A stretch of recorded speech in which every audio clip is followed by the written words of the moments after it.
He won the very first race ever held at one of NASCAR's most iconic tracks. And now, that driver has passed away.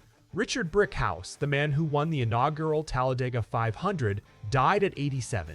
Here's the story of that unforgettable day and the career that led up to it.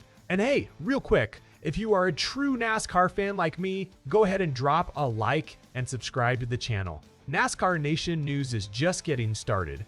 We are pushing for our next subscriber milestone, and it's all about real talk from fans who live this sport every week.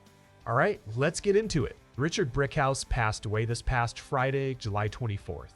He was at his home in Rocky Point, North Carolina when he passed. He was 87 years old. Now, before we get into that famous win, let's talk about his career, because it's worth understanding just how much racing this man actually did. Brickhouse started 39 NASCAR Cup races over the course of his career. That's not a massive number by today's standards, but every one of those starts came during a different era of the sport. A tougher, rawer version of NASCAR. His very first Cup start came at Rockingham back in 1968, and he didn't just show up and struggle either. He finished 4th on debut. Think about that for a second. 4th place in his first ever Cup race. That's a strong first impression in anybody's book. He carried that momentum into some of the biggest races on the calendar too.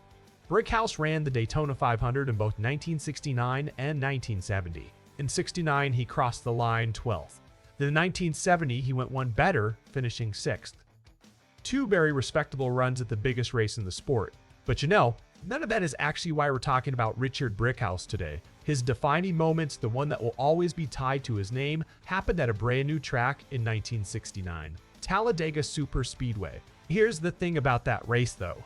It wasn't just another Sunday at a new venue. The inaugural running of the Talladega 500 was surrounded by controversy. Most of the top drivers in the sport actually boycotted the event. Their concerns were about safety at the new track. So heading into the race, a huge chunk of NASCAR's best talent simply wasn't there. But Brickhouse, he was one of the small handful of Cup drivers who didn't walk away. He stayed. And what happened next is where his story gets really interesting. At the request of Chrysler, Brickhouse climbed into the number race, 99 Dodge Charger Daytona. Now here's the twist. That car wasn't even originally meant for him. It had been built for Charlie Glotzbach. But with so many top names sitting the race out, Brickhouse got the call to fill that seat instead. And because so many Cup drivers were absent, drivers from NASCAR's lower division stepped up too, helping fill out the rest of the field that day. So really, the entire lineup at that first Talladega 500 looked a lot different than anyone expected. So how did it all play out on the track? Brickhouse led 33 laps that day. 33 laps at the lead in a race full of chaos and uncertainty.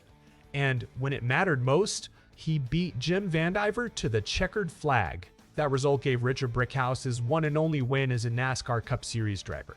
Just one win in his whole career. But what a win to have. Let's put that moment into perspective for a second. Talladega Superspeedway has gone on to become one of the most popular tracks on the entire NASCAR schedule. It's hosted well over 100 Cup Series races since that day. Drivers dream about winning there now. But out of all of those races, all of that history, it was Richard Brickhouse who won the very first one. That happened on September 14th, 1969. According to an obituary for Brickhouse, that victory in the 1969 Talladega 500 remained something he cherished for the rest of his life. It stayed with him, and NASCAR didn't forget that moment either. In 2009, Talladega brought Brickhouse back as a guest to celebrate the 50-year anniversary of his historic win. As part of that celebration, he actually got to place the victory wreath on that year's race winner, Jamie McMurray. So from an underdog seat swap in a car that wasn't originally his, to leading laps, to beating Jim Vandiver at the line, Richard Brickhouse carved out a permanent piece of NASCAR history at Talladega. So here's my question for you guys down in the comments. What do you think it must have felt like for Brickhouse stepping into a car that wasn't built for him, in a race most of the sport's biggest names refused to run, and coming out of it with the win? Let me know down below, and as always, if you enjoyed this one, make sure you're subscribed to NASCAR Nation News. We've got more stories like this coming your way soon.